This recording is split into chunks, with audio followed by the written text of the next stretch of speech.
customs and FTP. I can call GST to have two modules. Okay. I would call this as core areas and procedural areas. In core areas that you have the module one, major topics of our understanding. So when I say core areas, I mean whatever is required for us to do the computation of that first compulsory question. Okay, overall computation of GST, net GST payable, and then the whole multiple adjustment kind of a question will come as question number one. So whatever is required for that. On that we had chapters starting from the beginning like supply, then we had charge, then we had exemption, we had place of supply and time of supply, we had value, ITC, right? This is core areas.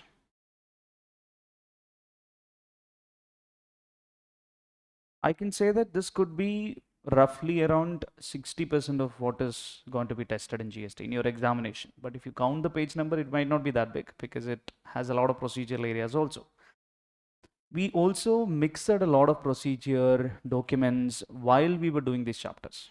Had done a lot of procedural mix inside. So you will understand that when I open up the procedural bundle.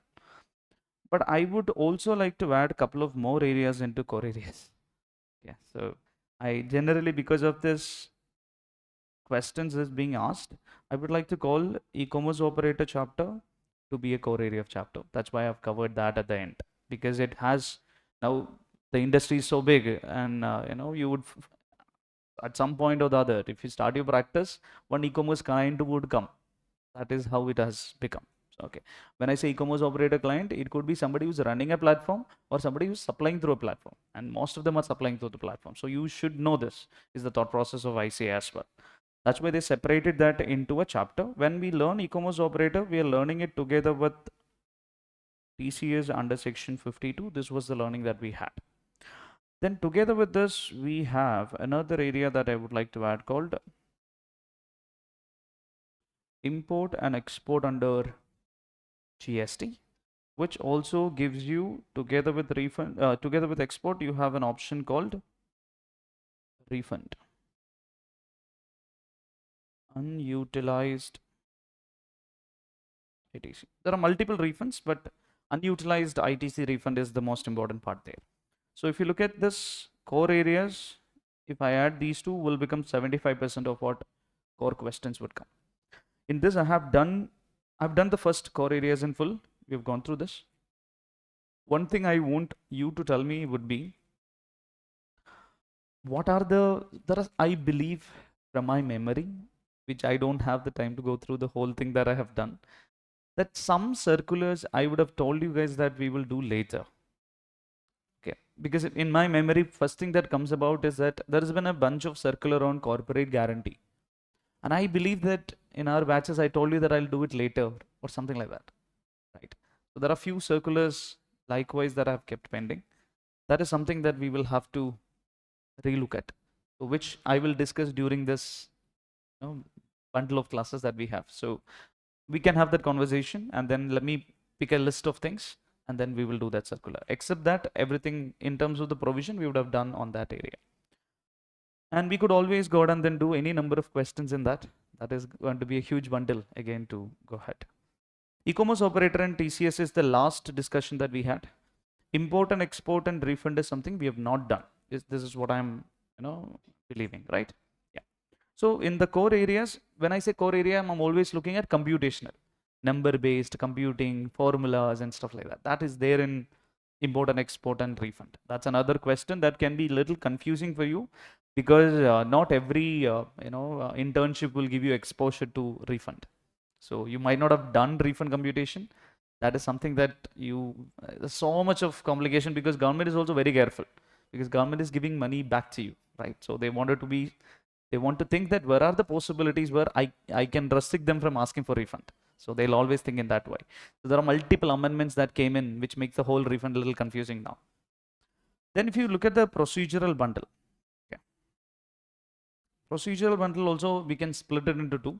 That one basic procedures, like say for example, registration, invoice, payment, returns,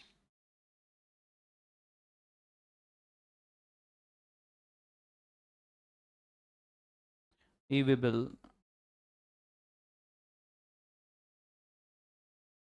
accounts and records. For ICAI, all of these are different chapters. For me, this is one chapter.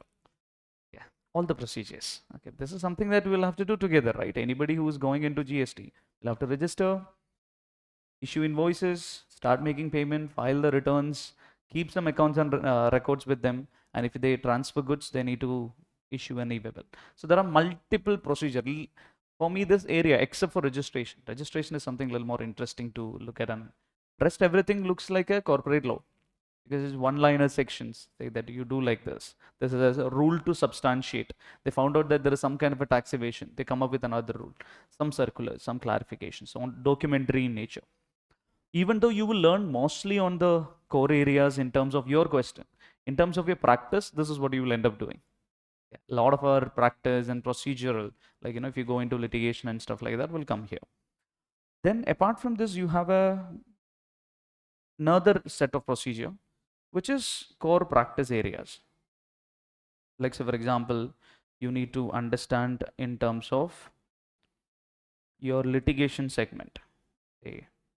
You have appeals. You have a revisionary procedure. You have demand notice, how the recovery proceedings should work. You have a chapter which will talk about inspection, search, seizure. All of these are bundled together because it creates one or the other. So for example, somebody comes for an inspection, which is the count of inspection today is like daily one. I mean, like in our offices, now we're super busy because GST department is super active. So every day one notice. So I have at least a WhatsApp notice that is sent to me to read and tell them what to do. Or there is no days where I have less than one. I mean, like there is no days where I'll not find a new notice. There is a new inspection that's going on. So they're very active on that. So that starts with this section 70 wherein people come and then do an inspection. The officer can do it. There's an intelligence wing which is doing it. There's another wing of recovery which is doing it. So there are multiple wings coming and then doing an inspection. Then once they do the inspection, they'll seek a lot of information. That information will eventually get into an assessment, and that assessment will create a shock cause notice to the person. Once we get a shock cause notice, we would definitely go ahead and then argue on the shock cause notice, and then if we don't accept it, we will take it for an appeal. So that's then appeal, recovery. That whole thing is one bundle for me. Then you have miscellaneous provision. This we can put it into one bundle. You have miscellaneous provision. I don't want to. This is something a little painful to go through. It's pure theory. What are the liabilities of each person? Okay, what are the miscellaneous provision that you have in terms of understanding this? So there's a bunch of small provisions that they have kept in information returns, and how the procedures would work in multiple cases. So those things are something that we are going to keep for the last day, kind of. I'll just brush you through. Okay, these are the provision that you have. Occasionally in 4 exam ones, there's some questions on that. Okay, that's how the thing is. So this is the structure that we have in terms of it. So my objective here would be to mix and match. I'll tell you why am I mixing and matching. Then you have customs and FTP, right? So customs and FTP is something, for me, I feel like customs is a scoring paper. Inside your indirect taxes, unless you have that hit of diminishing marginal utility. We learned that in our 12th, right? Okay, so the more ice cream that we have, the last ice cream tastes lesser, right? So in GST also it happens like that sometimes. If I push customs to the last, then customs becomes the last ice cream. Okay, then you feel like, okay, GST was a better ice cream. So I don't want that kind of a thought process in your head. So I'm going to mix and match, because customs has very interesting area because it's a very old law. Okay, it's a very old law, and it's not the core area of practice for a chartered accountant. If you ask me also, my exposure to customs in practice, okay, in classrooms and in sections, because I read and then try to understand is a lot. My exposure to customs is mostly on HSN determination or possibly coordinating with a CNF agent in terms of the procedures. Nothing beyond that.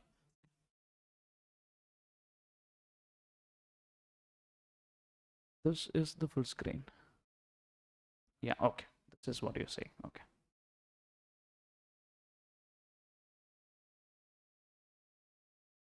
All right. So in customs and FTP, if you look at, there also I'm going to split this into. I'm just trying to give you an overall understanding so that I can start. You will know what is left, what is left. Otherwise, you will think a lot is left, right? So in customs and FTP, I would also like to split this into 2 or 3 segments, maybe.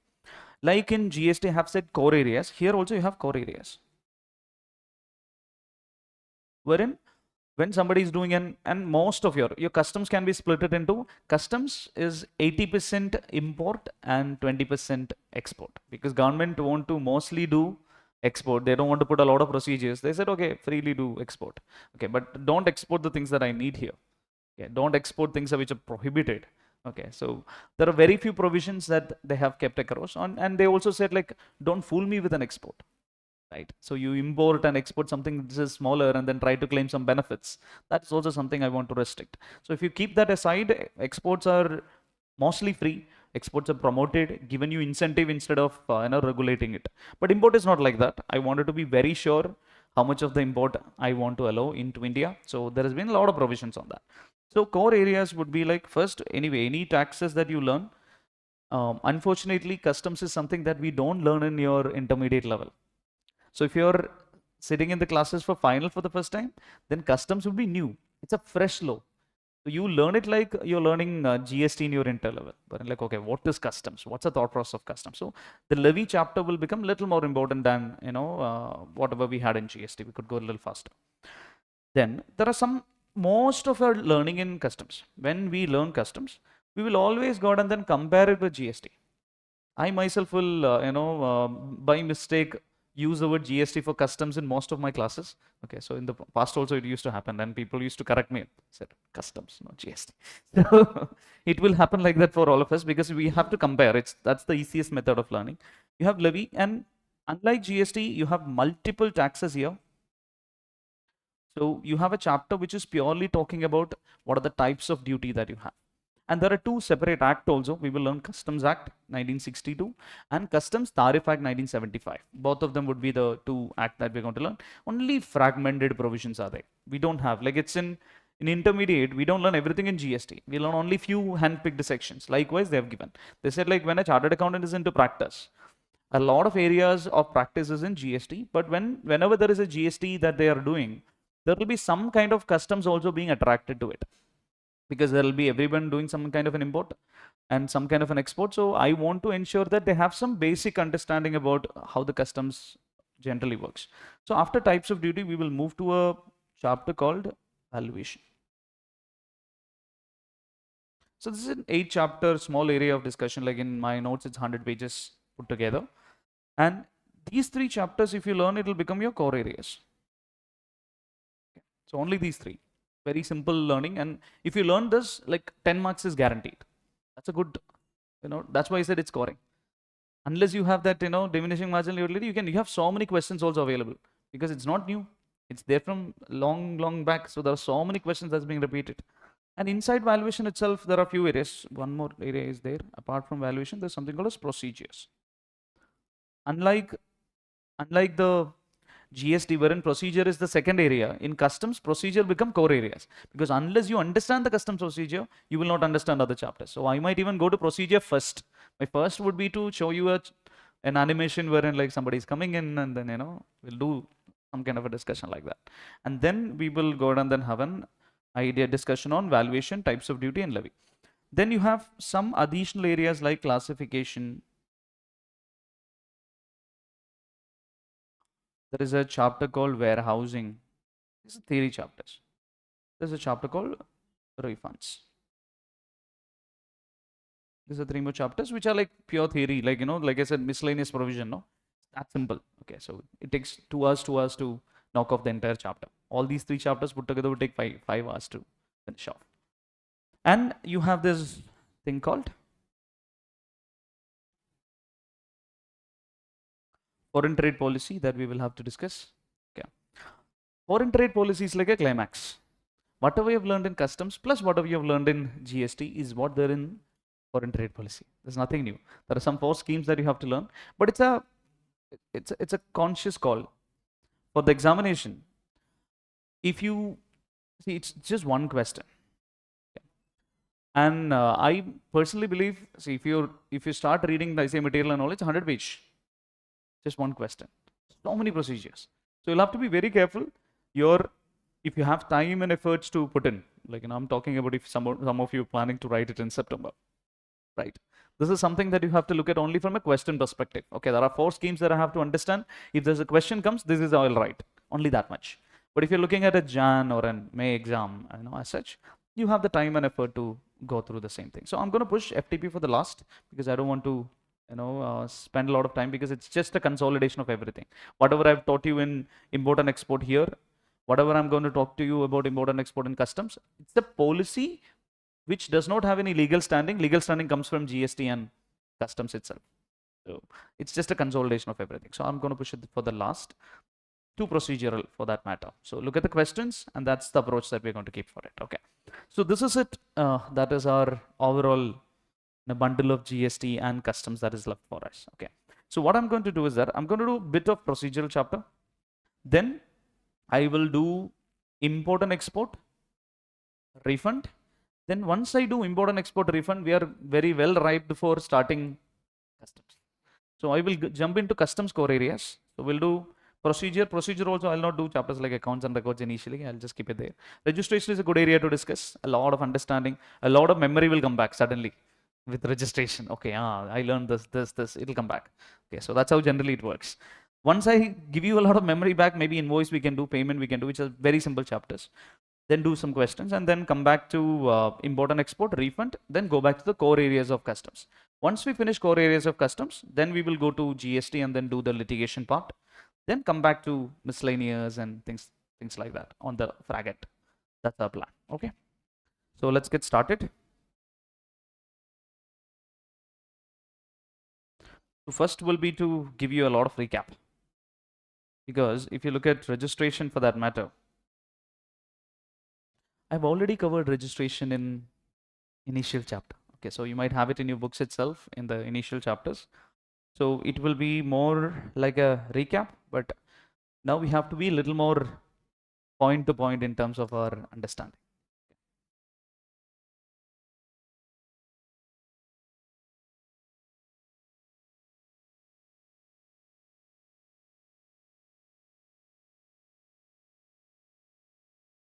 There has been a couple of amendments further that we had, but luckily because of the war situation, they didn't have that whole meeting physically happening.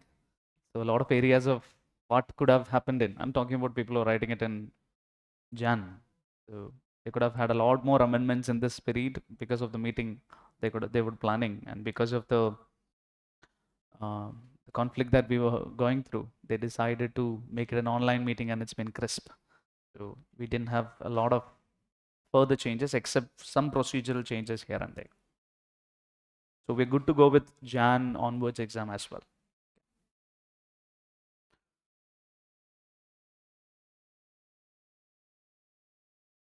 Okay, so if you look at registration, these are the sections that we have for us to learn in registration as such.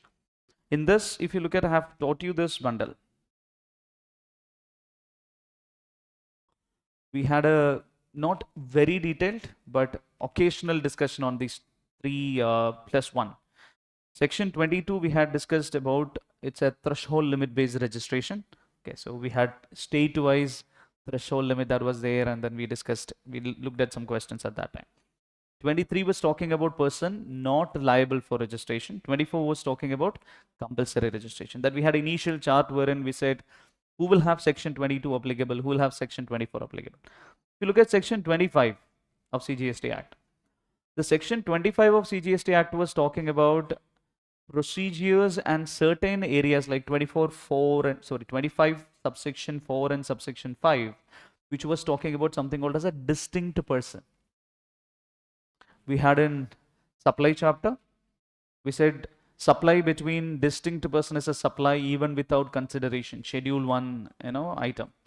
There I told you about distinct person is defined under section 25. So that's something that we have discussed. But we have not gone into each of the areas inside and then looked at special points for it. So that's the first bunch of discussion. Then we have few more sections. There also I have done something. If you look at, you can see special provision for CTP and NRTP. I gave you an overall understanding about who's a casual taxable person, who's a non-resident taxable person. That's fundamentals has been already discussed. Now we need to look at what is the provision that it talks about. Then we have areas like cancellation and revocation. This also I've introduced. During our discussion in section 16, time limit for 16.5 and 16.6, there are two new sections that was inserted. In section 16.4, it was talking about what is the time limit before which I should go ahead and then claim my ITC. And it was saying that whatever invoices you received for a financial year, you should go ahead and then claim your ITC on or before 30th of November next financial year, or the actual date of filing annual return, whichever is earlier. This was a provision. Then I told you that for the first 4 years, there is a 16.5 that is introduced, which was saying that I'll give you a one-time limit. You can go ahead and then claim till 30th of November 2021 or 17, 18, 18, 19, 19, 20, 2021 for first 4 years, an extended time limit. Then I said there's a new retrospective provision that was inserted in 16.6.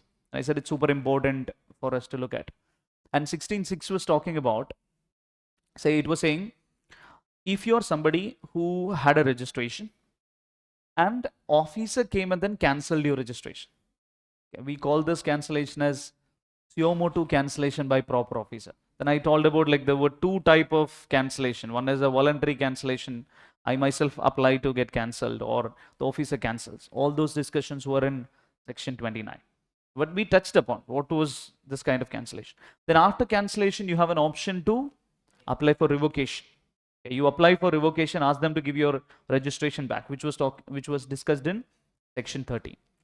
The provision in 16.6 was talking about if your registration was revoked, I'm going to give you one more time limit. You can actually go and then claim your ITC within 30 days from your revocation order. Okay, provided at the time of your cancellation, your time limit normally was not over, you could have claimed. Because it was cancelled, I could not claim. Okay, so the provision was looking like this. Say for 2024-25 financial year, 2024-2025, what is the last date before which I should have claimed my input tax credit in my GST or 3B? When I should have claimed whatever 3B I file on or before 30th November 2025. Okay. However, by August 2025, my registration was cancelled. Now, will I be able to go and then file my GST or 3B? No, my GST number is not active. So how will I file my 3B? But I have pending claim. Now I applied for revocation. I got my registration revoked by December 25. 25th of December 2025, I got my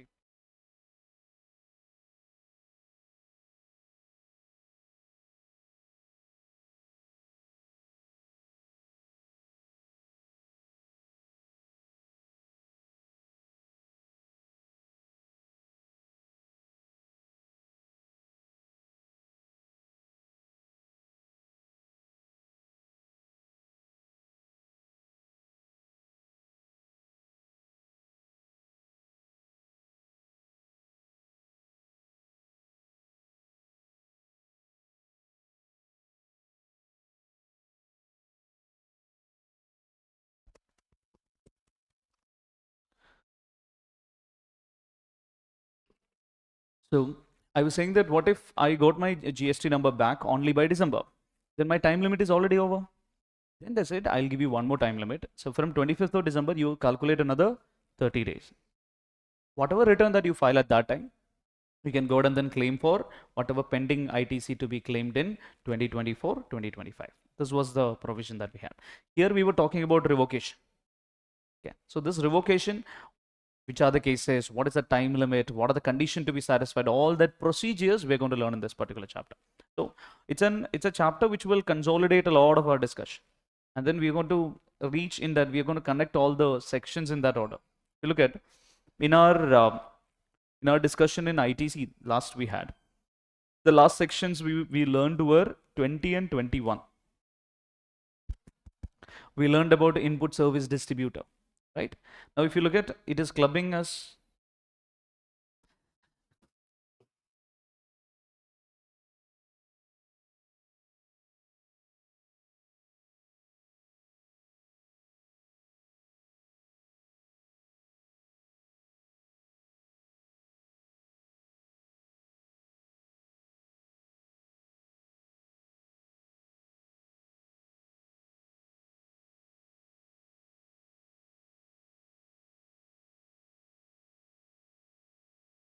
Yeah. So if you look at from 21, now we are actually connecting to 30. So in couple of days, what you would find is that you would find all the sections getting connected. Okay, you would find till section 69, will go in one order, wherein we would be able to go down and then say that, okay, let's start with section 7, 7, 8, 9. Likewise, we will go till section 69 and say that, okay, all these sections, we know what the section stands for. Okay, it will be that kind of a connection that we're going to build at some point, right? Okay, so registration will take us from, so that first, till section 21 is that core area. From 22 onwards, it's the procedure, right? So it's the procedure. And if you look at the assessment and all that gets over at this particular section 69, till then we have a bunch of provisions to learn. So 22 to 30 goes with registration. We already know 22, 23, 24, and some bit of 27, some bit of 29 and 30. So now let's get started with each of them. So first we're going to do the recap of 22, 23, 24. Right? And I'd shown you a bunch of charts at that point in time. So this time I've included the chart inside the book itself, right? So I'm recapping again. 22 talks about threshold limit based registration. 23 talks about person not liable for registration. 24 talks about compulsory registration. Now, first discussion that we had was, which should be there in your books as well. Okay, somewhere you would have noted this initially. So the question was that who will get section 22 applicable? Who will get section 24 applicable? This is the first comparison that we were making. Who will get 22? Who will get 24? So we said, if you look at the drafting of section 22, you will understand that section 22 is only applicable for person who are making what supply? Intrastate supply. Which means that you should only make intrastate supply, then only section 22 will be applicable to you. When I say intrastate supply, can I make intrastate supply of goods or service or both? All of them. Anything is fine. If you're only supplying goods, only supplying services, you're supplying both, it's still fine. If you're making only intrastate supply, you will get what section applicable? 22 applicable. You need to register only if your turnover, what turnover? Aggregate turnover exceeds threshold limit that is given in the section. Then, the moment you make interstate supply, can I say outrightly that you will have to register under section 24? No. That's the next twist that we have there, okay? And reading and understanding this through materials are very difficult. Through the section, it's super difficult because they've made multiple changes on top of it at different point in time. That's why charts would be the only solution that we have.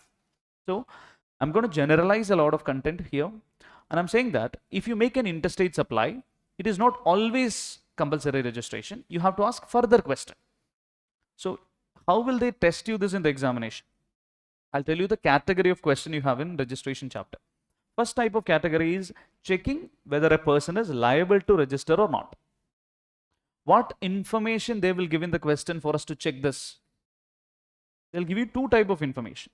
One is they'll give you turnover information. Second, they will give you category information. When I say category information, they'll give you words like they're making intra, they're making inter, they're making certain product to give you an understanding of whether you should apply 22 or 24.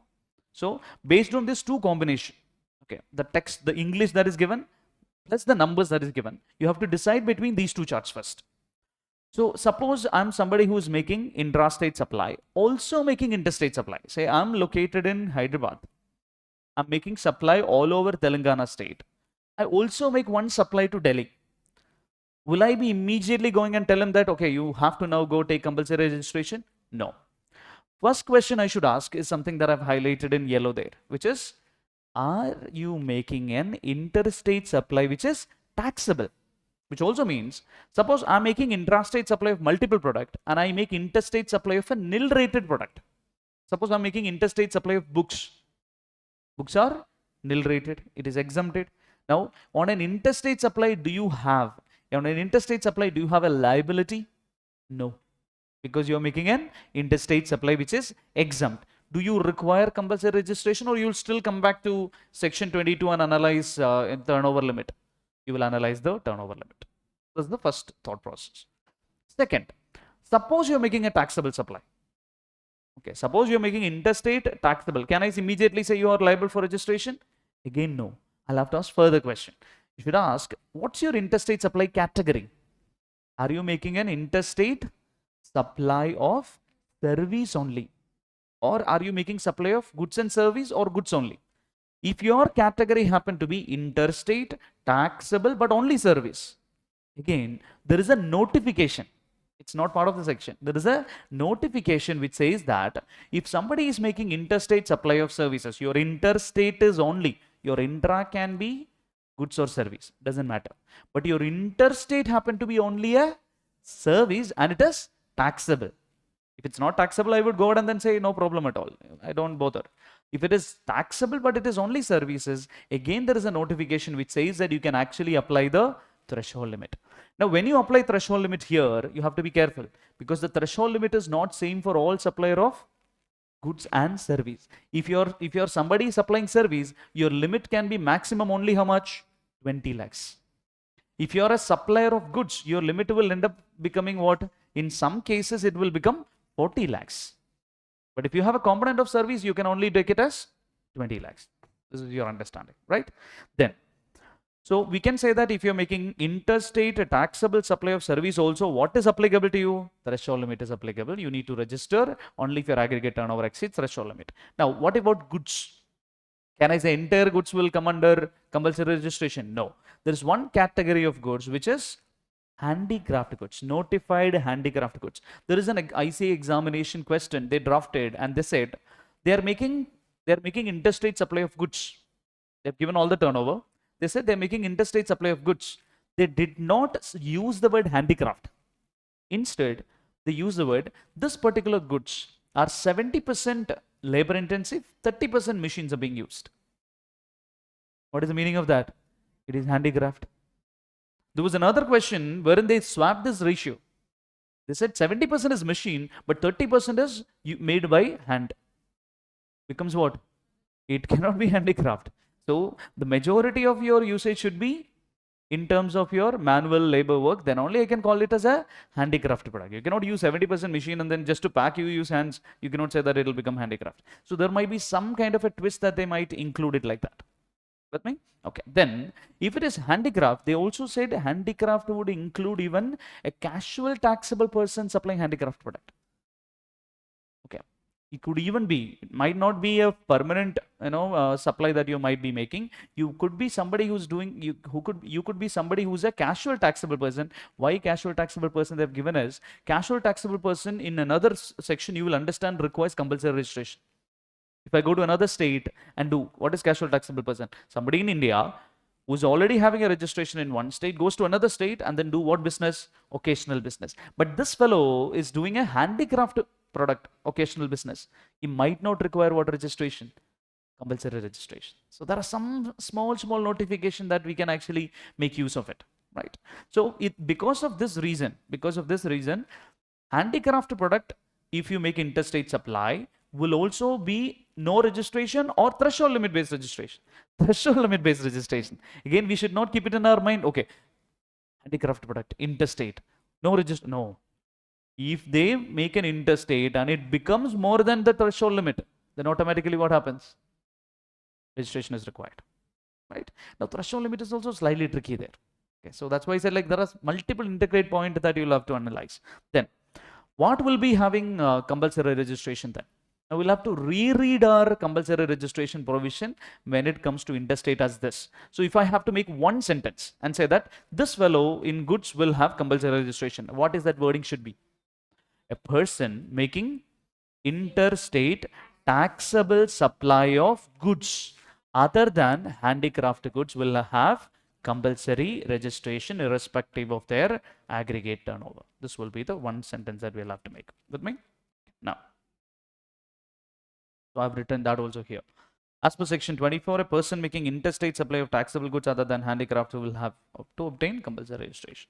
Then, now let's come back to the understanding of threshold limit, which is something that we've already done. Just a quick recap.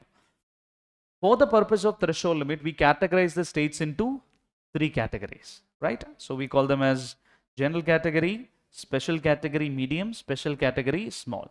Again, the words like small, medium, only derived for classroom, nothing mentioned in the law. Okay, the law is not using the word, the law is using the word special category. That's there even from the constitutional provision. Okay, special category is a word that they're using. However, the special category initially came out in the law is not the special category we have today. Multiple notifications on top of it. Some of the states moved out of special category. Some states remain to be under special category. To give you an example, mostly a lot of ICAI question is drafted around few states like Assam, Himachal Pradesh, Jammu Kashmir. You would find, if you go back and then in history in terms of, last few years, 6-7 years, ICAI material questions or ICAI exam questions, if you look at, you would find a lot of states that is being repeated are Assam, Himachal Pradesh, and Jammu and Kashmir, because when the law initially envisaged special category limit for states, these three states were part of special category. But these states, inside the explanation, they had given a provision which says that if any of the special category states feels like they don't want this, they feel like, okay, why are we giving special category consideration and a lower threshold limit? What will be the revenue impact for the states when it happens? The revenue impact is that more people will get registered because your limit is lower. More people are coming into the registration net. More people register, more invoices will carry GST. More revenue for the government. Now the state feels like, no, I don't want. I want to give easiness to small suppliers. They can always move out and say that normal limit will be applicable to me. There are some states like Assam, Himachal Pradesh, Jammu and Kashmir who did this. That's why they keep repeating this, because it's an old amendment and ICAI still feels like, okay, if anybody reads the old material and make a mistake, okay, I'm giving you an opportunity for that. Okay, so they do that still. And that word like Himachal Pradesh sometimes gets confused because there's an Arunachal Pradesh which is there under special category. Then sometimes, what if in the examination situation you see Pradesh, and then of course you will not do it with Andhra Pradesh, okay, but you might do it with Himachal Pradesh is their thought. So I see this repeated in a lot of questions. Okay, now three categories. We had a code word for us to remember. The smallest category was called as TNM2, which had the smallest northeast states: Tripura, Nagaland, Manipur, Mizoram. Meghalaya happened to be the second category. That's one thing that you have to keep in your head. Meghalaya happened to be in the middle. Okay. So these states, TNM2 states, all the supplier of goods, all the supplier of services, or both, will have what limit applicable? Only 10 lakhs. Anybody whose aggregate turnover exceeds 10 lakh will have to go ahead and then take registration. The next question is that, what about this turnover in the current year, or should I look at the turnover in the last year, or should I look at the turnover from 1st April in that financial year whenever it crosses 10 lakh? What should be the computation of this turnover also? So can I look at like a cumulative turnover from starting of the business? No, my turnovers are always a financial year computation. Starts from 1st April. Okay, so 1st April, if you look at the turnover and exceeds at any point in that financial year about 10 lakhs, that day they will be liable for obtaining registration. This is your provision that has been drafted, right? Then the medium category. What is the code word that we had for medium category? Saptam. Okay, with a U. Yeah? Saptam with a U. So can you expand which are the states that comes under Saptam? Sikkim, Arunachal Pradesh. P stands for a union territory in Tamil Nadu. Puducherry, right? Yeah, near Tamil Nadu. Not Tamil Nadu, near Tamil Nadu. Puducherry. T for Telangana, U for Uttarakhand, M for the Meghalaya. So I'll repeat again. Sikkim, Arunachal Pradesh, Puducherry, Telangana, Uttarakhand and Meghalaya. These states will still remain at what limit? 20 lakhs limit. Now all other states other than this, including J&K, Assam, Himachal Pradesh, all will be today considered to be a general category states. Now even in general category states, we don't have just one limit, we have multiple limits. If you are a supplier of goods, only goods, or supplier of goods and the service, or supplier of service only. If you have any component of service in your turnover, automatically you will have what limit applicable? You will have 20 lakhs applicable. So we can say, we can consolidate and say that if you are a supplier of service, you have only two limits. What are the limits applicable? 20 lakhs and 10 lakhs. 10 lakhs is for TNM2 for all the states. Both Saptam and general category it is 20 lakh. Now, if you are supplier of goods only, now are all the suppliers of goods getting the same limit? No. There are special goods they have listed, which we discussed initially. Okay, what are the special goods code word that we used to say? We used to call it as PTI and bricks and blocks. Okay. We have seven HSN that is listed there and said if you're supplying these 7 categories of HSN, you will end up having a 20 lakh limit even if you're supplying only goods. Okay, first one is PTI. PTI stands for pan masala, tobacco, ice cream. Bricks and blocks were like 4 of them. Okay, we talked about all this thermal power plants supplying fly ash bricks, fly ash aggregate, fly ash blocks, then bricks of fossil meals or other similar siliceous earth. That's the wording they've used. Like all the bricks that we cut from the earth and then take it. Or your building bricks like your cement bricks, clay bricks, etc. Then tiles, your roofing or the earth tiles. All these tiles, if you look at all of these supplies will also have 20 lakh limit. Then we ask the question, why do they have a lower limit? Because these people supply to real estate, right? Construction. Construction does not have a input tax credit. They end up purchasing more from unregistered fellows. I don't want more unregistered fellows so that they can plan this 20% unregistered bracket. You remember we had learned a provision like 80% should be from registered. 20% still can be from unregistered and save taxes. So they will still keep finding people. Can I have more people supplying bricks and blocks from to me who are unregistered? These fellows are saying, no, because my turnover limit is only 20 lakhs. So I'm not able to do, because 20 lakhs is a small turnover for a supplier of bricks, right? So I want more people to come into registration there. This was the connecting point that we had. And I told you that GST is a cumulative learning. Okay. Even in registration chapter, I'll keep clubbing everything that we have learned so far. Okay. Then all other supplier of goods will have a limit of 40 lakhs. This was the structure that we had. Now I'm going to give you an additional learning. I'm putting an explanation there. Look at this. Look at the explanation on the screen and then you can read. A person shall be engaged exclusively in supply of goods, even if he is engaged in exempt services by way of deposit, loans or advances where consideration is in the form of interest or discount. Okay, I'll give you a context here.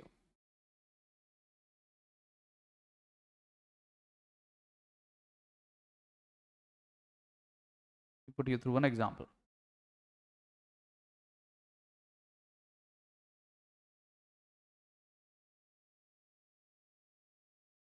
If you look at your definition of aggregate turnover, which I can go back and then look at from here itself.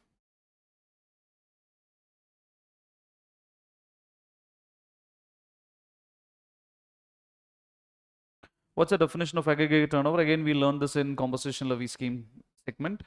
We said aggregate turnover is a turnover on all India basis for a single PAN. It includes taxable supply, exempt outward supply, including non-taxable supply, export, interstate supply, excludes 2 things. One is GST and compensation cess. Number 2, inward supply, even if it's taxed under RCM. This is a structural learning that we had in terms of what is an aggregate turnover, right? We learn this. Now, we know that aggregate turnover includes exempt supply.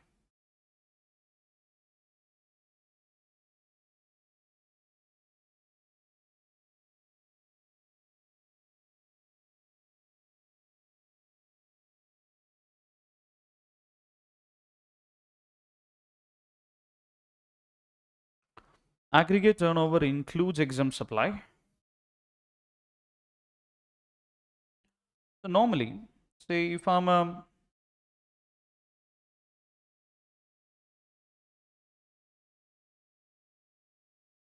mobile phone trader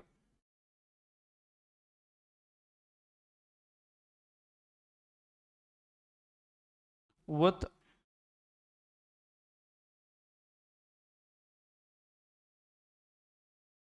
running a preschool also. What is that we have learned about preschool? Educational institution by definition in GST. First category of educational institution in GST is preschool till higher secondary, right? So preschool, whatever turnover is exempt. Mobile phone trader would be making a taxable turnover. So this single person, Mr. Raju, okay, he's basically having two turnovers. One is mobile phone turnover, another one is preschool turnover. Say mobile phone turnover happened to be 36 lakh. His preschool turnover happened to be 3 lakh. We know that his aggregate turnover would be considered to be, because aggregate turnover includes exempt supply, would be considered to be what? 39 lakh. Let's assume Mr. Raju is located in Tamil Nadu, which is in general category. What is the threshold limit that will be applicable for Mr. Raju here? What will be the threshold limit? He is supplying goods, also supplying service. His threshold limit should be 20 lakhs. You guys understanding? It's a slightly tricky one. I put you less than 40 to confuse you. You would say less than 40, so no registration. No, because he's making a exempt supply of service. Okay. So when you look at the threshold limit, did we say somebody who's making supply of goods and taxable supply of service will have 20 lakhs? No, all supplier of service will have 20 lakhs. So here, is he required to take registration? Yes. Registration is required because his aggregate turnover is more than the threshold limit. Now, what if I call this as case 1? In case 2, what if I replace this with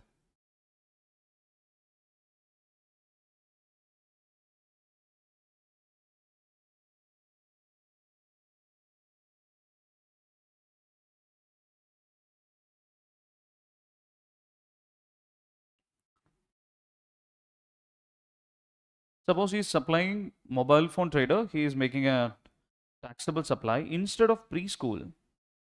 What if I replace this with he's providing loan?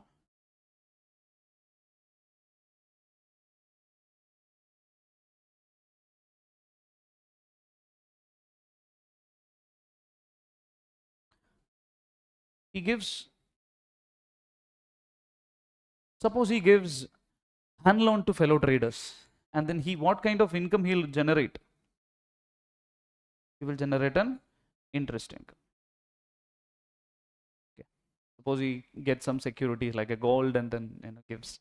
Okay, there are multiple states where there is easy approval for gold loans. If you want to become a gold loan lender, there are states like, say for example, in Kerala, there is a law which allows you to become a gold lender with zero RBI approval. You just have to go to VAT authority, get a license. For every loan amount, there is one fee that you have to keep it as a security deposit. It's an easy thing to do. A lot of people who are traders are this also. They're like lenders against gold loans. Okay, they do this, but only specific amount. They cannot do it like an NBFC. So what is that we have learned about interest? Interest is exempt. In the exemption chapter, we had a wordings like services by way of accepting deposit or extending loans or advances insofar as the consideration is represented by way of interest or discount is exempt from GST. We said the activity of giving loan and advances or accepting deposit, that's not fully exempted. The consideration when it becomes interest or discount is exempted. So what consideration would eventually become taxable? Processing fees and other charges collected from the customer by the banks will become taxable. Likewise, we had a discussion. So if you can consider that, this is also an exempt supply. So my next question would be, what is aggregate turnover here? What is your aggregate turnover? There's again 39 lakhs because aggregate turnover includes exempt supply. The next question would be whether aggregate turnover includes interest. We learned something like this in composition levy scheme chapter.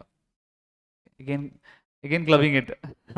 In composition levy scheme chapter, I told you inclusion of interest in aggregate turnover. We made a exam tip summary. I'll show you the summary also.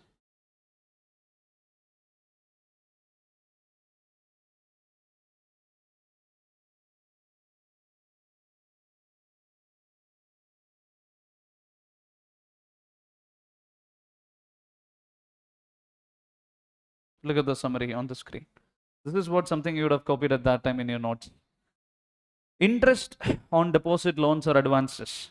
Exempt a supply of service, so GST is not payable. Use of interest turnover in computing aggregate turnover, etc. While computing aggregate turnover for registration threshold limit, interest is included in turnover.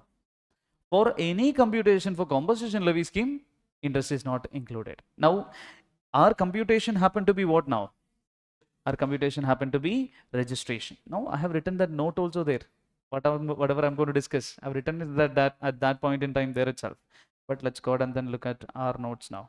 So, in our example that we are right now computing, should I include interest also into aggregate turnover? Yes. Why? Because we are computing this turnover for the purpose of registration. Then my question is, what is the threshold limit that will be applicable here? Should I consider this fellow to be somebody who's doing, suppose he is also from Tamil Nadu, one person in general category, what will be the threshold limit that I should consider here? Should it be 20 lakhs or 40 lakhs? It should be 40 lakhs. How come? They are saying that, this is what is the explanation that I was reading earlier. What is that they're saying? They're saying that a person shall be engaged exclusively in supply of goods.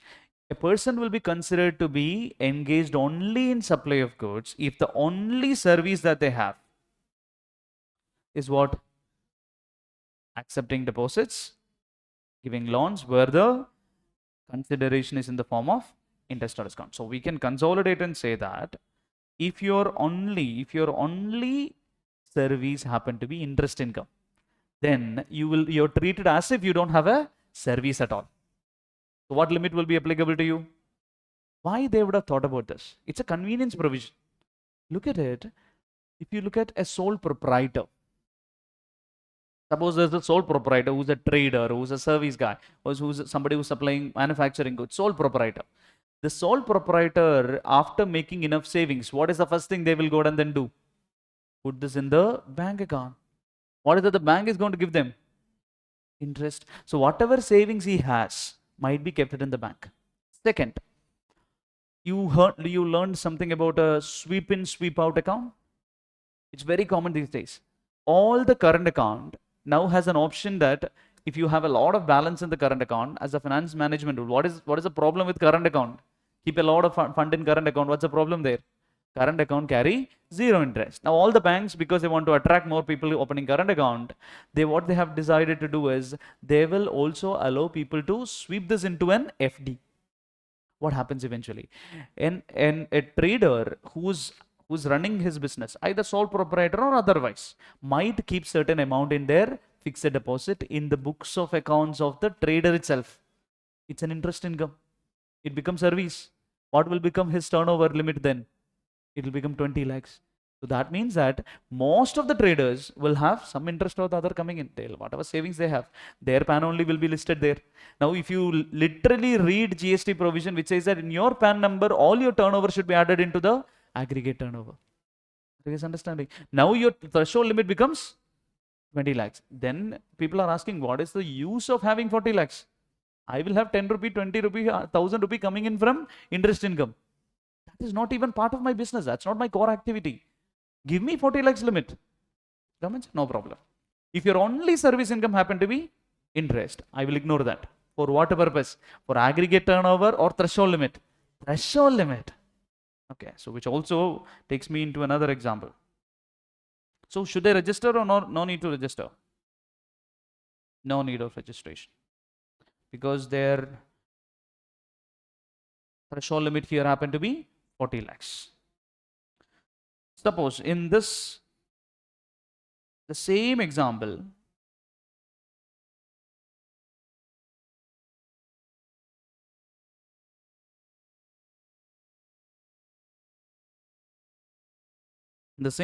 if I add up and say that my interest income happened to be 6 lakh,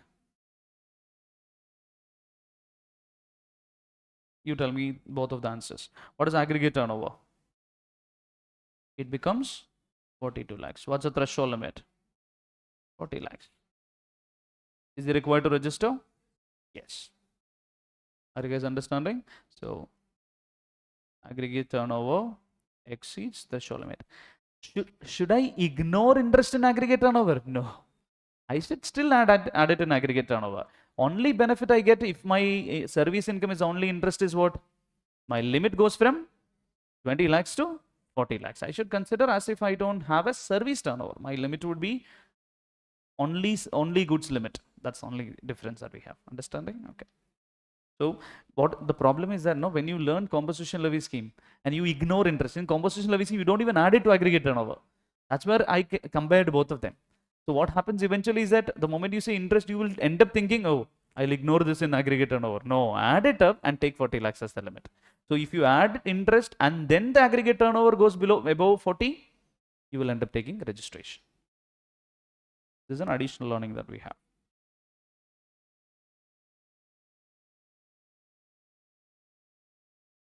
Okay. Now let's look at the overall list of persons who are liable to take compulsory registration. We have had this discussion at multiple points and different segment. I told you they have to take compulsory registration. Now we're going to consolidate the entire list. So section 24, okay, it tells that there are 9 people. Now there is one more fellow added into it. Used to be 8. Now we have online money gaming provider outside India. So they said it is required for them to take compulsory registration. Now let's read the list. It's very easy for us to go through. It's not complicated at all. Number 1, which is something we have already discussed. Who is that person? Somebody who's making interstate taxable supply of goods other than handicraft. Second, person liable to pay tax under RCM. We had discussed this during RCM. Okay, so my example would have been like this. Can just show that example back to see. I told you, a lot of recapping in terms of the example. I'll just show you that example and then just recap that provision for you. Take an example of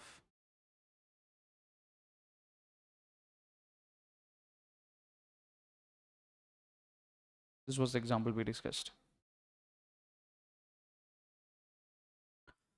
Say we had a provision in RCM which was saying that if director of a company provides services to a company, it will be the company who will have to pay GST under reverse charge unless the amount that is paid by the company has deducted TDS under section 192 in income tax. If they deduct TDS under section 192, that payment made to the director will be treated as what? Salary. And then which section gets invoked in GST? Negative list, because salary is not even a supply. So, Mr. Raghuram Rajan is appointed as an independent director in this company. And this company is a startup, so has no turnover yet, just doing R&D. Because they don't have turnover, so far they are unregistered. They signed an agreement with Raghuram Rajan to become an independent director. Raghuram Rajan is getting sitting fees, wherein Raghuram Rajan is providing services to Bootcamp Private Limited, a startup. Who is liable to pay GST in this case? Bootcamp Private Limited under reverse charge mechanism. My next question was, if that's the case, okay, if Bootcamp Private Limited is the one who's liable to pay GST, Bootcamp Private Limited makes a claim saying that they don't have any turnover. So they should be able to claim the benefit of section 22 and they should not be asked to take registration because they don't have their turnover above the threshold limit. Whether their claim is correct under the law, No. The reason? Are they paying taxes in the capacity of a supplier under FCM now? No. Are they paying taxes on their outward supply? No. They are asked to pay taxes on their inward supply under section 9(3), which is reverse charge mechanism. In that case, will they be able to take the benefit of threshold limit? Can they look at their turnover and then make a decision? No. They will have to take registration under which section 24, which talks about what registration? Compulsory registration. With me? Okay. This is what is the second point that we had just now discussed.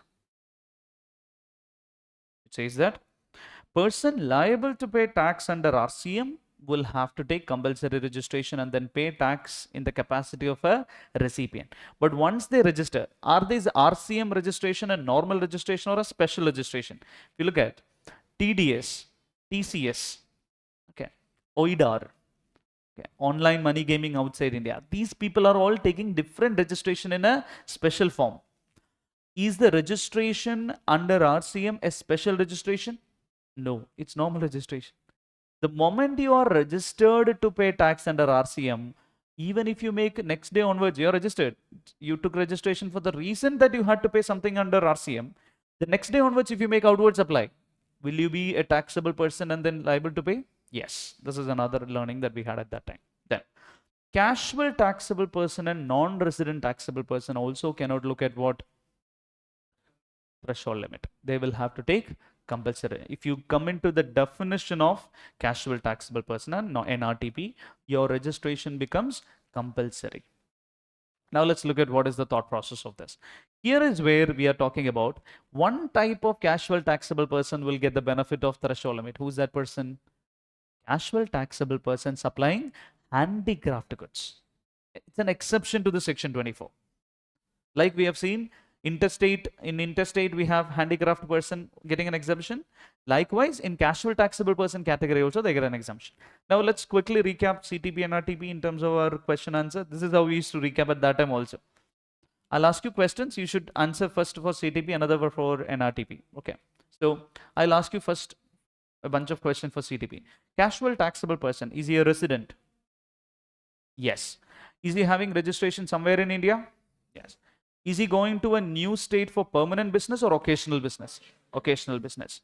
Now, in that case, you can take a special registration which comes with a benefit. What is the benefit they get? It comes with an expiry. You can obtain this registration for a period. How many days registration you obtain? Up to 90 days. At final level, you cannot say 90 days. If I want to take this registration for 5 days, can I do that? Yes. So the provision says that the number of days mentioned in your registration certificate or 90 days, whichever is earlier.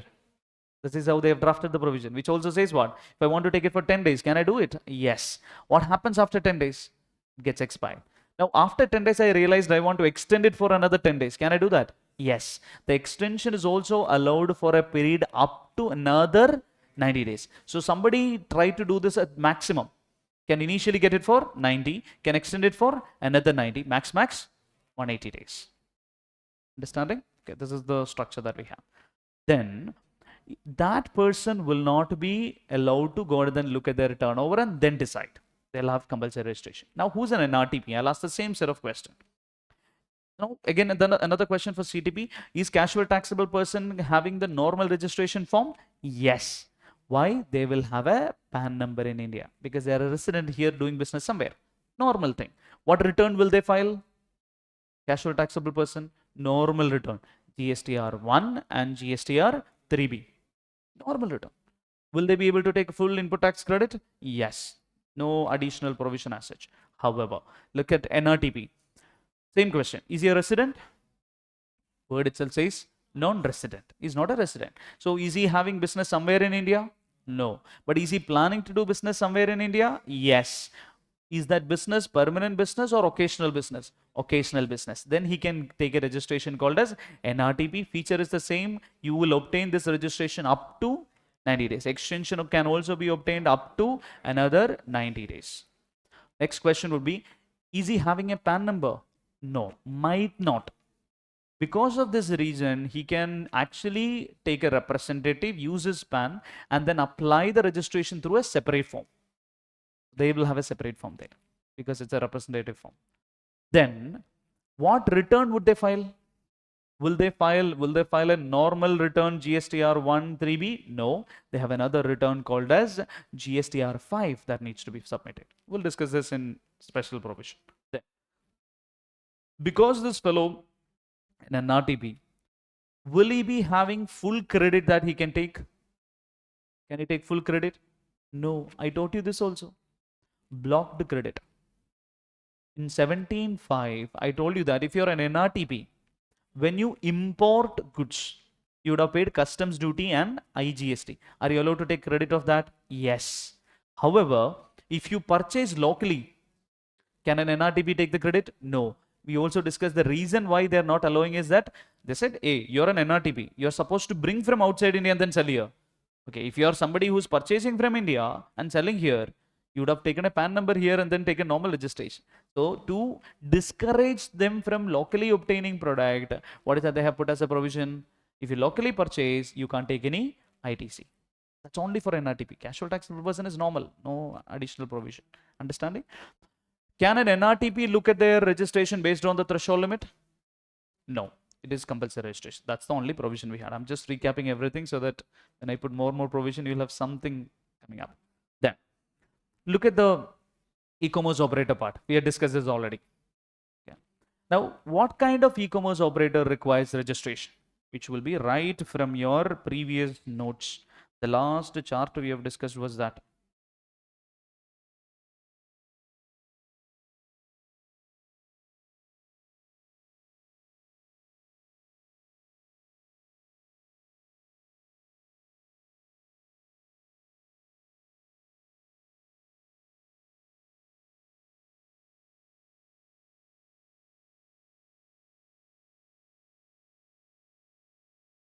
Remember last chart that you have written? In e-commerce operator, you have written something like this. I can see it's the last day of the last session. So there we have written, you're a supplier of goods or service. Can I make, so there are different people involved in e-commerce operator. I would like to broadly call them as three type of people in e-commerce operator. One is e-commerce operator itself. Who's an e-commerce operator? So if you want to put a logical wordings to it, we would say that e-commerce operator are those people who are having a mobile app or a website, and they use this to supply goods or provide services electronically online. Simple. Okay, I have a website or an app and I supply goods or provide commerce as a service. So e-commerce, goods, services through online. Simple. They themselves is two category. E-commerce operator who are supplying third-party product, right? Third-party product. These fellows, e-commerce operator who is supplying third-party product, has an additional provision in GST called as tax collected at source. Whatever money that they get from the customer, they don't pay the entire money to the original supplier. They're a platform, they're a marketplace. They will have to do a TCS of 0.5% and then deposit. To deposit this, they need to have what? A registration. Special registration or normal registration? Special registration. They can use this registration to deposit TCS. Is that a compulsory registration or is it a registration which will be based on their threshold limit? There's no point in threshold limit because these people are depositing TCS, not the taxes. That is required in all the cases.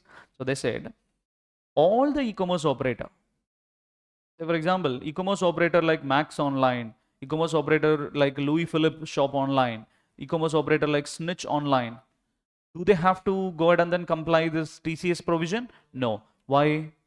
They don't supply third-party product. They supply their own product, right? Those people will not have this TCS applicable, but whoever has TCS applicable, TCS people will be settling up the money to a original supplier. They will have compulsory registration. First category. Second category, e-commerce operator who are otherwise liable for TCS, right? They're supplying third-party product. However, these people are notified under 9 subsection 5. There are 4 services we are notified under 9.5. What is this 9.5 all about? These are e-commerce operator who are paying full taxes. Okay, they are not doing TCS. Whenever they supply services and collect consideration, they will pay the full GST. You remember all the 4 cases that we had discussed there? Number 1, like I can even give you examples so that you remember this. First category is like Uber kind of people.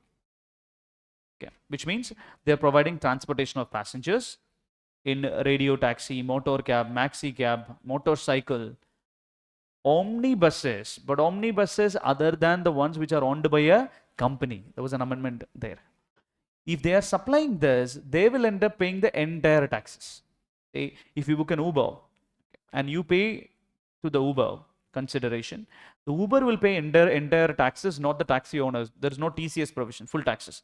Now, instead of Uber, you start another company. Now, if you look at in Bangalore, okay, after Uber's failed and the Ola's failed, there was another company that came up and became popular called as Nammayatri. I think it's there here as well. Nammayatri is like super famous. Now, when they start this company called Nammayatri, Nammayatri is basically again a booking platform only. It's a very simple platform like Uber only, but they don't collect a lot of commission as such.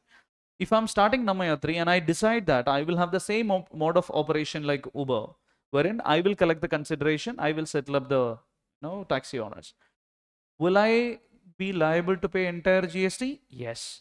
Who will end up paying GST? Is it the taxi drivers or Nammayatri? Nammayatri. Nammayatri does not have enough turnover. Can they look at the turnover and then decide? No, they will have to take compulsory registration because they are liable to pay this GST.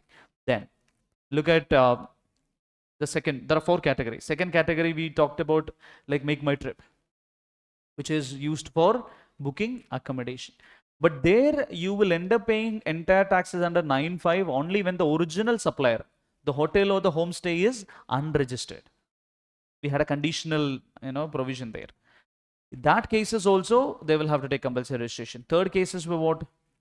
Like urban company, right? Like all this housekeeping, cleaning, etc. There also when the original supplier is unregistered. Now the 4th case is now introduced as restaurants or your restaurant services like Swiggy, Zomato. Now they have Zepto Cafe.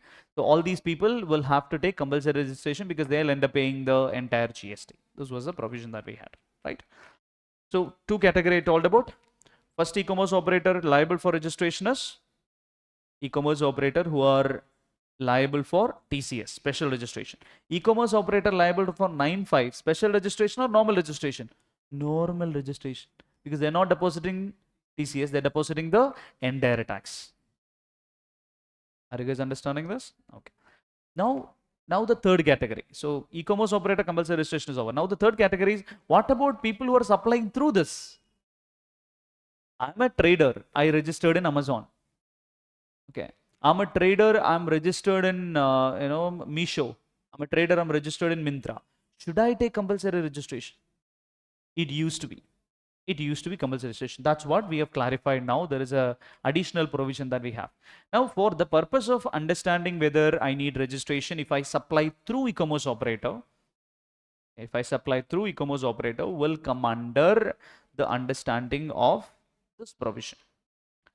Now, from 1st October 2023 onwards, they said, if you're a supplier of goods and you supply through e-commerce operator liable for TCS, the compulsory registration provision is not applicable for you. You can supply without GST number through Amazon and other platform liable for TCS. But will the platform deduct TCS in that case? No, because you're not registered. So there's no GST. You're unregistered fellow. They put some condition, right? They said you can be unregistered and supply through Amazon. What are the conditions they put? They said, I want to track you.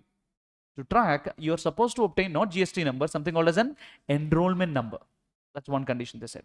Then also said, you're supposed to do only intrastate. I don't want you to make interstate. Then it will actually become compulsory registration under another provision, intrastate. Third provision is that even though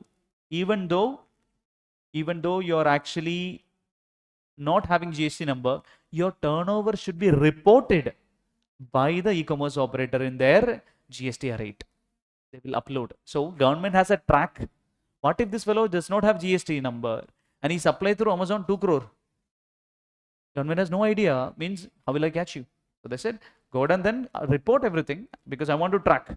Your threshold limit will be what? For a supplier of goods other than PTI bricks and blocks will be 40 lakhs. I want you to make only up to 40 lakhs unregistered. That's the provision that we have. Now, what about supplier of service through e-commerce operator? I'm supplying service through e-commerce operator. Do I require compulsory registration? Again, no. Services, I gave you one common point. For services, always what is applicable? Threshold limit. Now, because of that, now we have a provision which is updated and then talking about, look at the provision now I said. Person supplying through e-commerce operator, compulsory registration is fully gone. For goods as well as goods with certain conditions, services anyway will have threshold limit. So in e-commerce operator, who will have compulsory registration? Only e-commerce operators, two category. One is liable for TCS, another one who is liable for 9(5). That's what I've written here. Number fourth point in compulsory registration, e-commerce operator liable for TCS under section 52, e-commerce operator notified under section 9(5). These two fellows cannot look at their turnover, compulsory registration. Point number 5, who's the fifth fellow who's required compulsory registration? Person liable for TDS under section 51. Who is liable for TDS under section 51? Government. Did we discuss TDS already? I guess only the basics part was discussed. As a chapter, did we discuss? No, I believe we can check because it's so long now. I don't trust you guys either. Okay, so we'll check that, but I don't think we have discussed that because that's in payment chapter. So we said government, local authority, government agencies, PSUs, and other notified fellows will have to do TDS. If they have to do TDS, they'll basically cut 2% from GST and then deposit like we have something called as TCS. We have another provision called as TDS. These fellows to deposit TDS will have to take compulsory registration. Say I'm a local authority, Guntur Municipal Corporation, liable for TDS. Can they look at? They don't have any outward supply. But do they require compulsory registration? Yes, because to deposit they need registration. As simple as that. Input service distributor. This is like very important now because it is compulsory.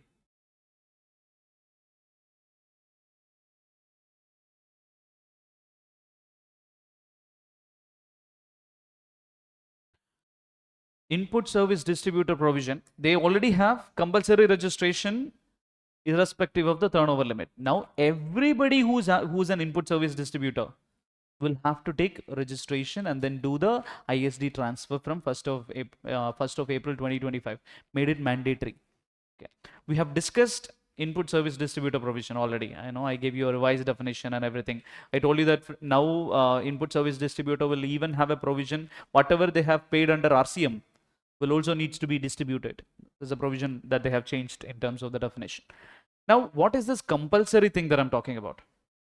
Okay, so they said everybody who's an input service distributor. What is input service distributor? What was the understanding of ISD?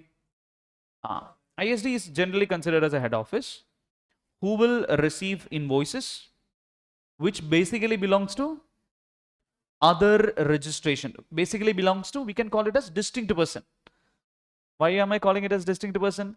It belongs to other registration under the same PAN number. Basically, but this was done only at a voluntary note. Whoever was, so far till 1st of April, it was not done always. Till 1st of April, people used to do it if they want to distribute. It's like more of a benefit for somebody to distribute and then take the credit. Now it's a mandatory. What do you think? Will multi-state registrations be normally? Will multi-state registration normally be a ISD? Okay, I'll repeat that question once again. If I have registration, multi-state registration means I'm one PAN number, one company has a branch in Andhra Pradesh, one branch in Telangana, one branch in Chennai, one branch in Bangalore. Or it could be even two branches in two different states alone. Only two branches also can. Will they be normally an ISD? Yes. From 1st of April, they're saying that you have to analyze all your expenses for ISD. Why? To give a simple example. Say, all of you guys have been, audit assistants, done so many audits at different point in time. You would find that a lot of companies have different branches, but are you giving audit bill? Do you think all your CA firms gives audit bill to respective registrations of that company? No. They generally give the audit bill to one GST number. Next question is that, are they auditing only one GST number? Are you doing a GST number audit? No, you're doing an audit of a PAN number. You're doing tax audit, you're doing audit of a PAN number. Which means that this audit bill belongs to what? All the registrations. Earlier, what we used to do before 1st of April, we used to interpret the provision in such a way that we would transfer this only if we wish. Say we have so much of liability in another state, we would do an ISD registration and then transfer. Now, it is mandatory for you to have ISD registration if you have multi-state operation, automatic. You have more than one GST number in different states, mandatory to take an ISD registration. Are you guys understanding? So everybody has to now do a ISD transaction. It becomes a huge impact in terms of it. From 1st of April onwards, they're doing it. For your examination, does this make any difference in terms of our computation? No. Practically, huge. Practically huge. Everybody now we are pushing them, take an ISD registration, let's transfer. Why did they make it mandatory from 1st of April? Simple thought. Simple thought.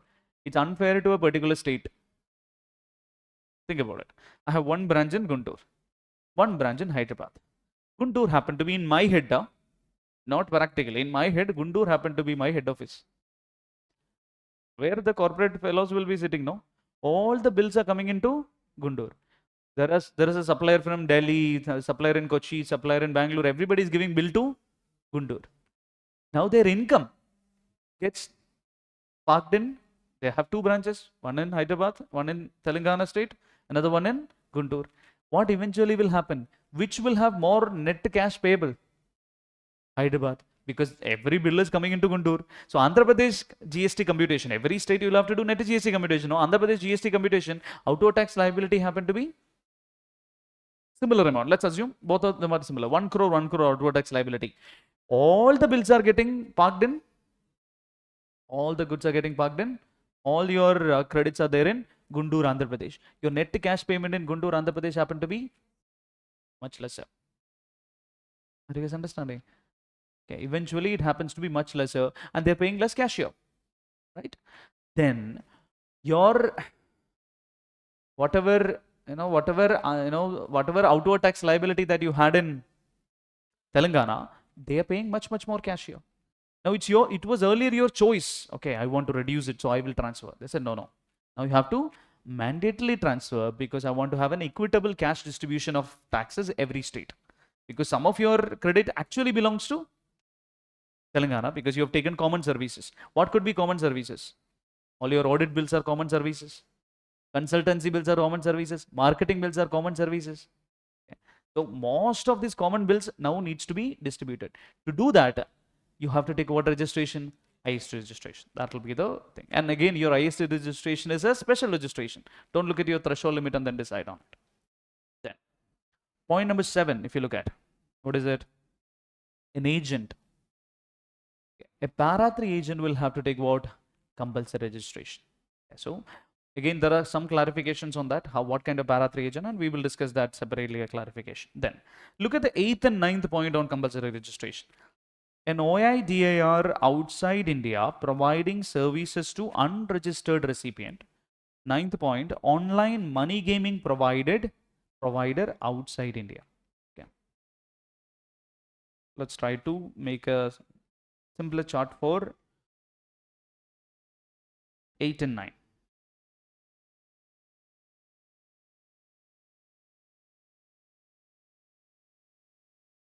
Again, a recap, a lot of recaps.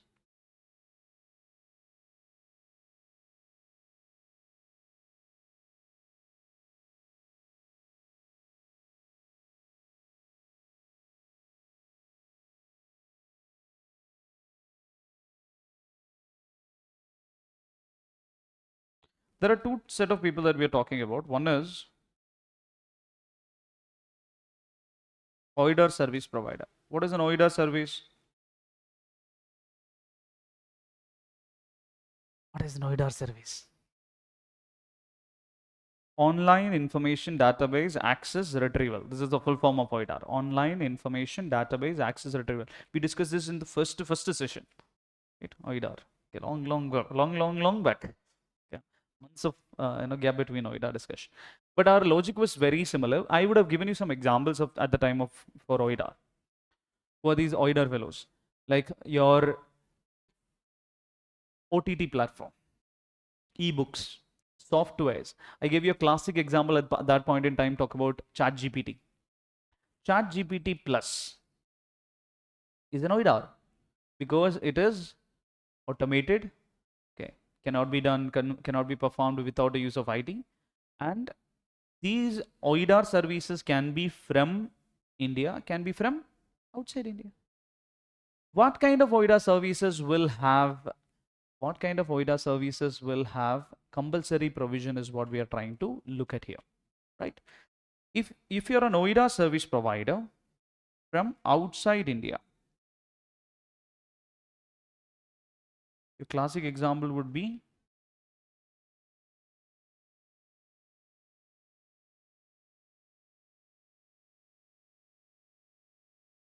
ChatGPT Plus, because you'll have to pay some $20 per month or something like that for ChatGPT. Now they are GST compliant. Initially they were not. Okay, I had checked it at that time. Now they're GST compliant. They've got some big four consultation for sure. Okay, making huge money in India itself now. I'm paying them. Our offices are also paying them. Now, what is this OIDA services provision outside India, extra provision that we have? What is that we have learned extra about OIDA services? To make OIDA taxable in India, they went to a large extent and made so many changes in the GST law. The first thing we have to ask, who could be the customer for OIDAR service provider from outside India? It could be an online software. OIDAR all automated online service. The another term that we used for OIDAR is automated online service. Whether OIDAR service includes online gaming? Whether it includes online gaming? Yes. Whether it includes online money gaming? No. This was the understanding. They have amended the definition from 1st October 2023 onwards and said OIDAR definition now includes online gaming but excludes online money gaming, because online money gaming happened to be not a service, it happened to be actionable claims will be treated as goods under GST. Right? We had updated the definition of specified actionable claims. Earlier it was betting, gambling, lottery. Now they've added casinos, horse racing, and online money gaming, like your Rummy Circle, like your Dream 11 and things like that. We discussed a lot about that at that time. So OIDAR services outside India can be provided to a registered person in India,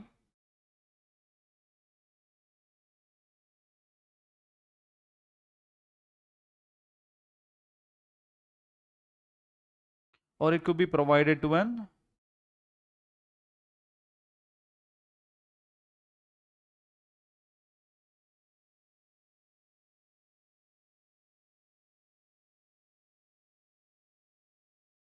unregistered online recipient.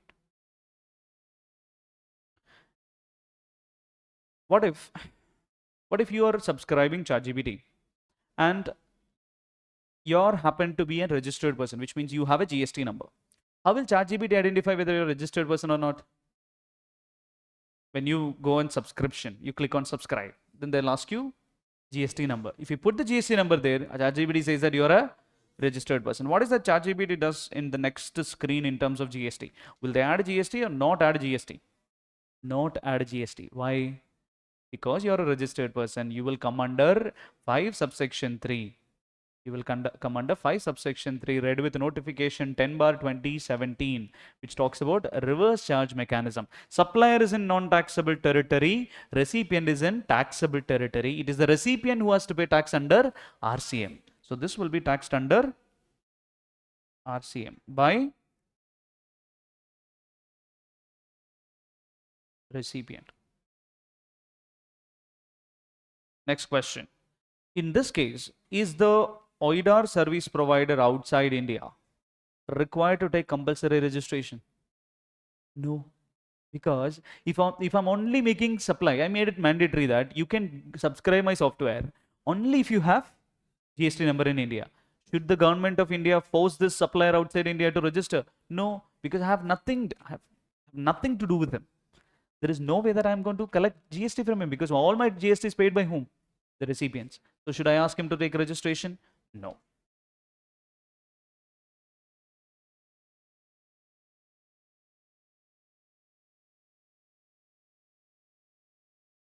No compulsory registration for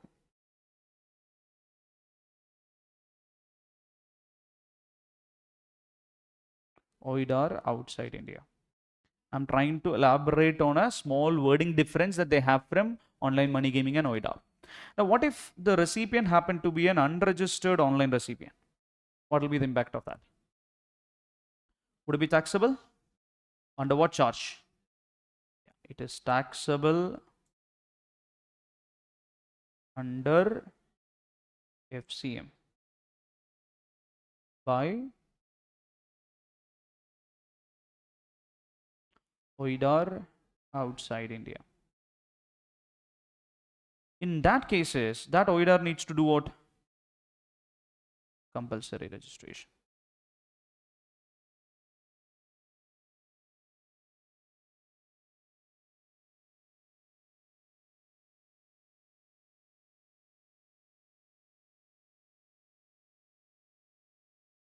This is the compulsory registration we're talking about. So if you look at the wordings that we would understand, OIDAR requires compulsory registration only if the recipient in India happen to be a unregistered person. Unregistered non-taxable online recipient, that's the wording. Okay, unregistered online recipient is the wording that we have. Then the next question would be, what about the taxability of OIDAR services to an unregistered person in India? So if I'm an unregistered fellow, I'm subscribing ChatGPT. Am I subscribing ChatGPT for business purpose or non-business purpose? Non-business. I just want to ask philosophical questions. Okay. Maybe I wanted to ask a lot of questions relating to ChatGPT. This is a study that has come. Now, till last year, ChatGPT questions used to be more research-oriented, problem-solving questions. Now, this year, 2025, most searched areas in ChatGPT is changed. It is no more research questions, no more tax queries that we are asking. The first most searched areas in ChatGPT now is relationship advice. Seriously, people are asking ChatGPT, you're more empathetic. Okay, you understand better than human beings. So tell me, what should I tell my wife or my girlfriend? This is what they're asking now, it seems. Second is existential question. Why am I alive? Okay. So, seriously, this is how the question is. The educational knowledge is now 5th or 6th rank. People are having fun with ChatGPT for sure. Anyway, so now if I've taken for that, can I say that it is a business activity in India? No. There's no, it is not in the course of furtherance of any business in India. Then how can I call it as a supply? If you remember the first supply fundamentals, it says it should be for consideration. It should be part of an activity which is in the course of furtherance of business in India, right? That is missing. In India, it's just for, asking some advices. I've taken ChatGPT. Would it be still taxable in India? Yes. Because of that reason only, they had added something called as 7 subsection 1 clause B. 7 subsection clause B. B is missing. I told you at that time, business is missing. Consideration is there. What activity can still be a supply? Importation of service. This is importation of service. They made all this provision in 7(1)B just to tax this. They said, don't come and then argue that you don't have any business in India. Business is not required. If you import a service, if it's OIDAR, even if the customer is doing it for fun, you pay taxes in India, register. That's the provision. Now, the next one is online money gaming. Online money gaming can also be from outside India, within India, right? It can be Dream 11, which is there in India itself. Will they have normal provision applicable or will they have this special provision applicable? Normal provision. Only change that in Dream 11 or a Rummy Circle or an MPL or somebody like that will have from the amendment is that these people were earlier paying 18%. They were paying on the platform fee. Now they will end up paying 28% on the entire valuation provision is updated. Entire amount deposited. This is how the wordings have been. Not even they cannot even reduce the one that they have refunded. You remember that provision that we had in valuation rule? We had extensively discussed this. So only change for them, an Indian online money gaming operator, only change for them is that the rate is increased, the value is increased. Okay. But what about an online money gaming outside India?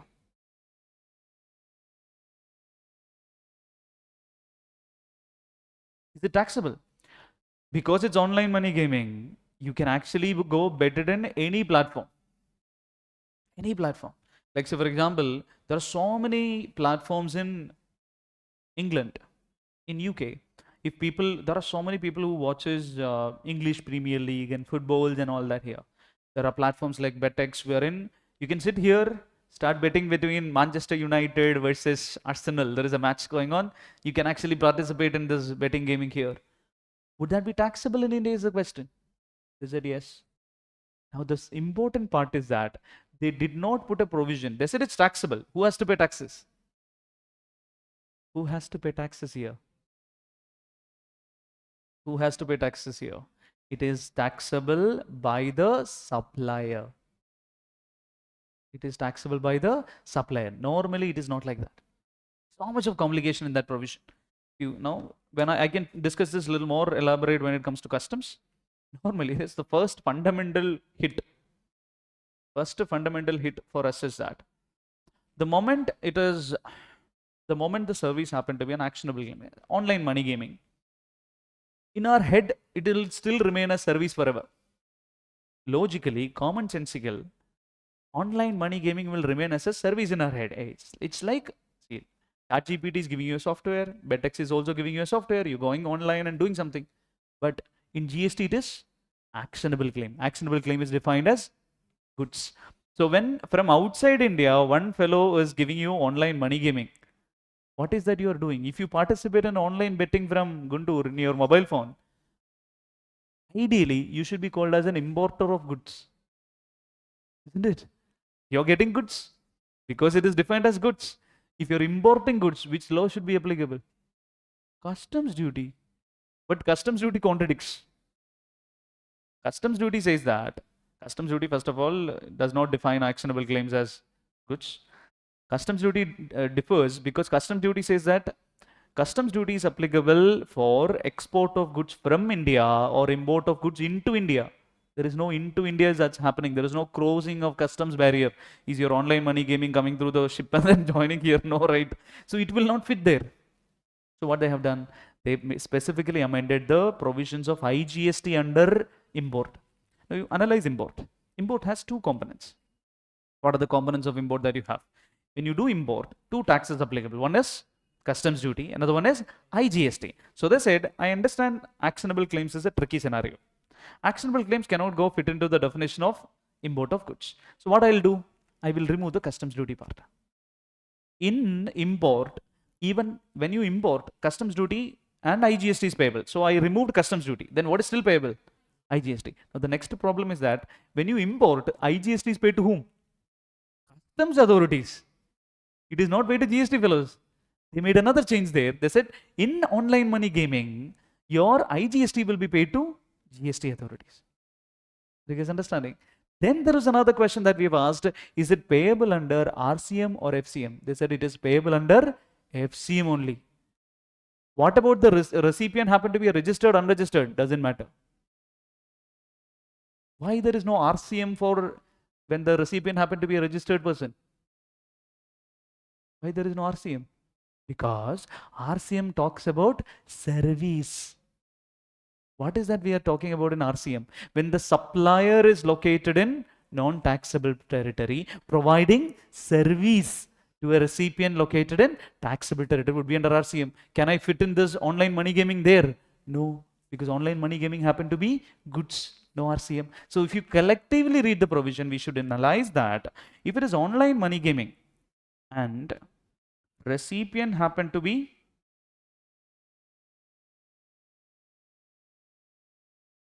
registered or unregistered. It is taxable under what? Taxable under what charge? FCM. Who's liable to pay? Online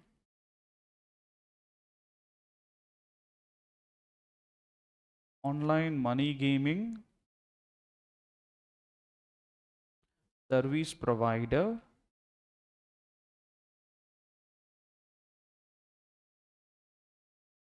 is liable to pay GST under FCM. In such cases,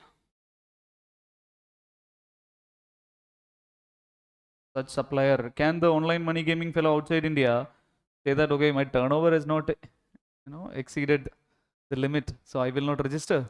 No. What registration? Compulsory.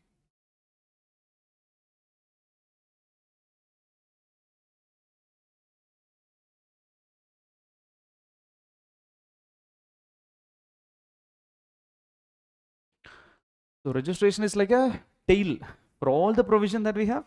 Finally, we talk about registration. So it gives you a lot of recap. Are you understanding the connection? Okay, so it's a complicated statement that they have made. The moment they called it as a goods, customs failed, they brought in back the GST and said like IGST will be still applicable. It will be under FCM and it will be paid by the supplier. But what if this online money gaming company is in India, Dream11? Compulsory registration? No, they will have threshold limit based normal registration applied. So you can start a online money gaming company, and if you make only intra-state online money gaming, you can get a threshold limit of 40 lakhs. Goods only, no? Right. But if you make interstate, it will become compulsory registration because it will be, of course, interstate also, right? Because recipient will be everywhere. It's online. How can you make it only? They can still, they can say that I will allow this fellow to operate only if they are within the state, right? Then 40 lakhs, otherwise 20 lakhs. If it's interstate, compulsory registration will come under the first point. Okay. So this is the structure of compulsory registration we have.